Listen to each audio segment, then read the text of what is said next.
Okay, wait, Gen X family, I can explain this. Whew, okay, it's been a long day. So I had someone bring me something to drink, right? It was supposed to be some new experimental energy drink, but who knew that they got it from Gargamel himself? And well, now, here I am, Smurfy Blue.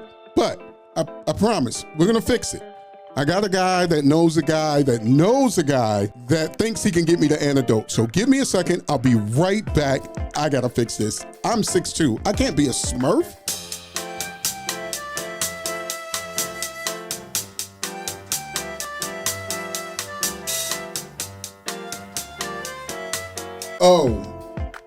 Oh my gosh. Oh, that's a lot better. I don't mind doing this about the Smurfs, but daggone if I can be a Smurf. I can't do it. So I am. Okay, no, I'm back. We're back, right? I'm back. I'm me. I'm back.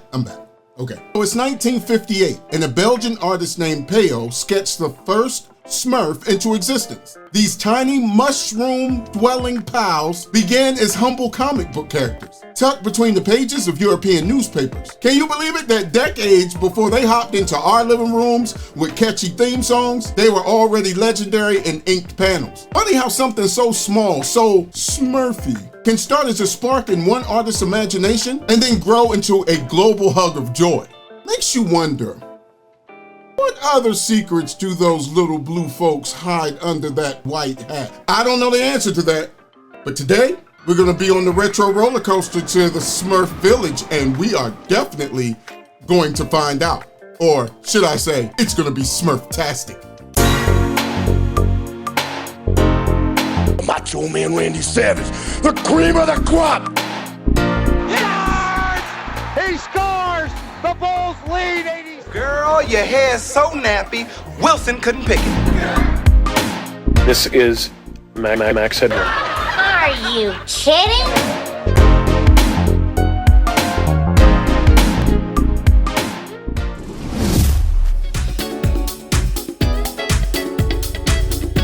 So if you ever wondered how those Smurfs came to be, tuck in. I'm gonna tell you right now. Now imagine a cozy dinner in Belgium, good food, good wine, and Peo, the creator of the Smurfs, practically inventing a word on the spot because his mind was tripping out and it all had to do with passing salt. Yep, you heard that right, salt.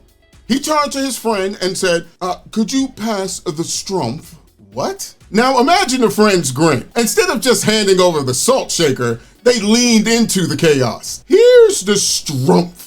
And when you're done strumphing this, don't forget to strumph it back. I might have murdered strumpf, but hey. Now cue the giggles and the lightning bolt of inspiration. Those silly made up words, they weren't just dinner table banter, they became magic. Within no time, Peo's playful blunder became Les Strumpfs, tiny blue mushroom-dwelling creatures who stole hearts all across Europe. And when they skipped over the ocean to America, oh, they got a name change. The one we all now know as the Smurfs. Funny how a single slip of the tongue, especially over something as crazy as salt, could spark a worldwide phenomenon. Almost makes you wonder what everyday oops is kind of happening around the world right now that's going to be the next big hit.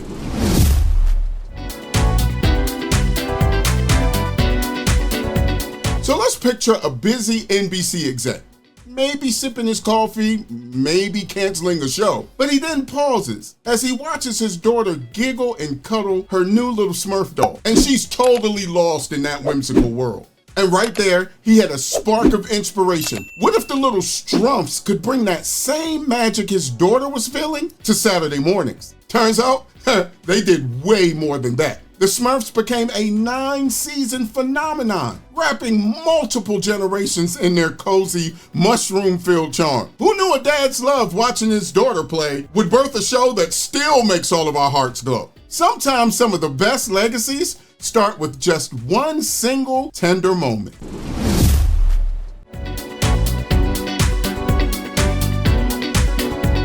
So what do Smurfs and Fruit have in common? No.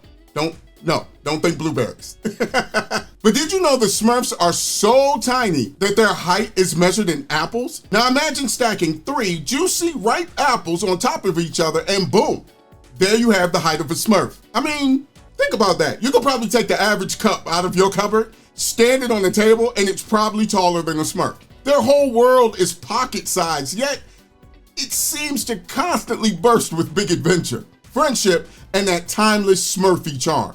I mean, honestly, when you think about a cartoon or a cartoon character, can you really get any more adorable than the Smurfs? So the next time you're in the grocery store, go to the produce aisle, pick 3 apples, and just stack them up.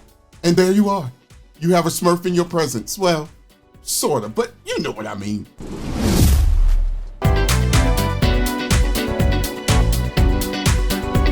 Now, one thing I'm sure of is our Gen X-Cellence family are some good-looking, fashionable people. And I'm sure most of us know that the Smurfs fashion began with those snowy white hats. But did you know those hats aren't just a quirky little fashion choice? They're called Friian Caps, and they have a serious story to themselves that you may not believe. For centuries, these caps have whispered tales of freedom and revolution, perched atop liberty poles and bold symbols of defiance against oppression. Although Friian Caps did not originally function as liberty caps, they came to signify freedom amongst the American Revolution, and then in the French Revolution. So the next time you see Papa Smurf's hat, remember, it's not just a fashion choice, it's a tiny little timeless flag of courage. Who knew something so small as a hat could carry such a mighty legacy?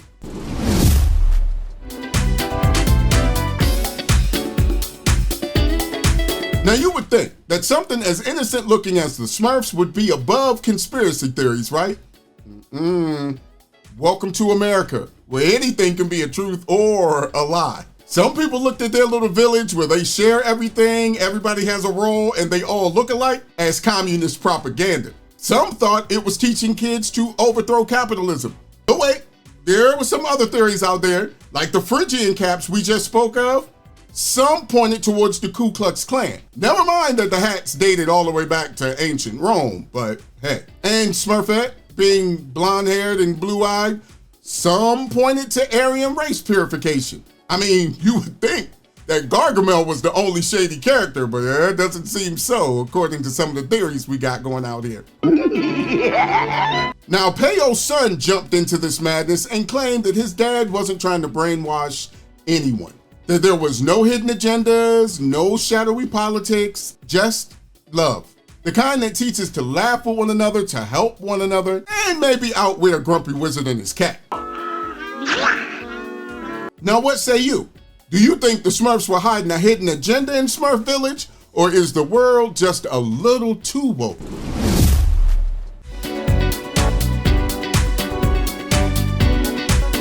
Let me introduce Corinna Gore, the daughter of a vice president, I'll let you guess which one, stuck in a Secret Service car, forced to pick a code name on the spot. The rules? It has to be 2 syllables and starts with an S. Cue the panic. Smurfette. Smurfette? Can you imagine? That's what she came up with. Decades later though, she is still wincing at the memory. In 1997, she confessed to how mortifying it was, hearing agents just call out and bark, "Smurfette's in the car," while she sank into the seat, wishing the upholstery would swallow her whole. Poor Corinna. Forever haunted by a tiny blue character and a split-second decision. Talk about a nickname that really smurfed her over.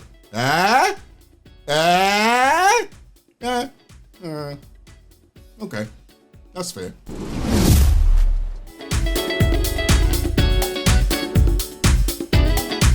Okay, it's quiz time. Are you ready? Here we go. What color does a Smurf turn when they get sick? There's actually an episode that answers this question, and the drama certainly intensifies. And guess what? The poor guy's face starts shifting from that iconic blue to purple. Like full-on grape ape purple. You could practically hear the other Smurfs gasping, hands over their mouth, looking at Papa Smurf like, do something. So yeah, science, or well, cartoon logic anyway, says that when you get bit from a diseased purple fly, then yeah, you now turn purple. I'm glad the Smurfs got a hand on this epidemic before it was absolutely too late. It would be rough to just watch them all as little grapes running around the screen.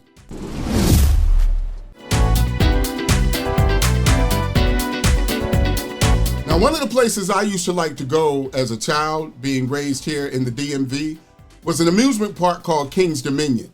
And one of the big attractions when I was younger were the Smurfs. The Smurfs brought their charm to all the King's entertainment parks, turning kids' ordinary park days into enchanted adventures. At Kings Island near Cincinnati, you'd climb into a boat and go straight into their mushroom village. Kids giggled as Papa Smurf waved to them from his cottage. Over at King's Dominion, again, which is the one I went to growing up, Smurf Mountain loomed like a storybook giant. It was inviting brave kiddos to come explore all of its wonders. Now, Great America had the Blue Streak, a pint-sized roller coaster that zipped through the trees as if Gargamel and Azrael were hot on your heels. And Carowinds, they had Smurf Island, a wild, big playground where every kid felt like they stumbled into the Smurf cartoon. But, as we all know, time moves on. Those rides, those places of pure Smurfy joy, well, they all closed one by one, all replaced with new thrills. Yet for those of us who lived it that can remember,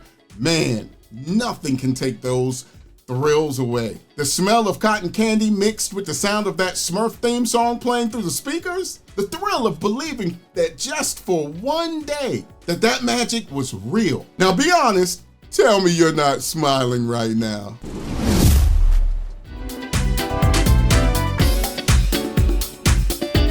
Now let's talk about the secret world of some of the Smurfs that we just did not know en masse. I mean, did you know the comics had characters that didn't make it to the cartoon? I mean, imagine all of the untold stories they left out there.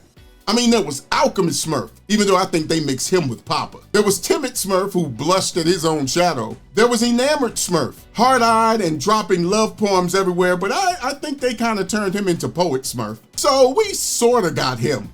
Oh, and there was Finance Smurf. Finance Smurf? Who the hell thought kids would want Finance Smurf? There was also Mango Smurf. You know what? I don't even want to know. I don't. There was Lumberjack Smurf, Pastry Cook Smurf, which I think they rolled into Chef Smurf, Submariner Smurf.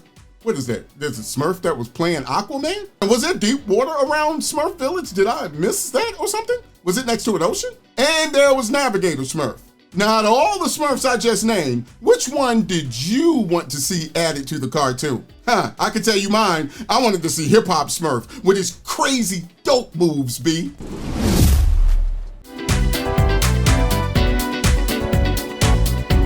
Now, somewhere, once upon a time, there were mass people painted in blue. Back in 2011, something truly magical happened on Global Smurf Day. Did you know there was a Global Smurf Day? You do now. The more you know. The day where fans of those tiny blue creatures turned the world into a living storybook. 4,891 people across 11 cities. From the charming streets of Brussels to the sun-kissed plazas of Mexico City, all dressed head to toe, looking like Smurfs. It was actually double the previous record of people, which was at 2,510. Proving that no matter where you are in the world, the Smurfs' playful spirit unites us all. Dublin danced, Athens grinned, and cities everywhere became villages of childlike wonder, if not just for a day. This record is a heartwarming reminder that sometimes all we need is a little dash of blue and a whole lot of belief in Smurfy magic. Who knew that breaking a record could feel so Smurftastic? And there we have it, my good people. The retro roller coaster has pulled in to the finish line for yet another look back. And this time, it was the Smurfs. Who was your favorite Smurf? For me, hands down, it was Hefty. I liked Hefty Smurf. Hefty was about standing on business. Hefty was just in there just, we gonna get right. I was like, yeah, Hefty. Hefty was looking at Smurfette like, I'll smack any Smurf. And the most annoying Smurf was Brainy, by far. Me and Brainy would have had to fight. But who was your favorite Smurf? Let me know. Again, my good people, we have so many things coming up, going into the future, so many shows to hit, things to do, live streams to start. We starting the live streams now, baby. We live, baby, yeah. So I just want to keep everybody with their hands up on the retro roller coaster. We're going to keep doing our thing, but we can't do it without you. So I thank you all, and you know what to do. Love you, love somebody else, and I'll see y'all soon.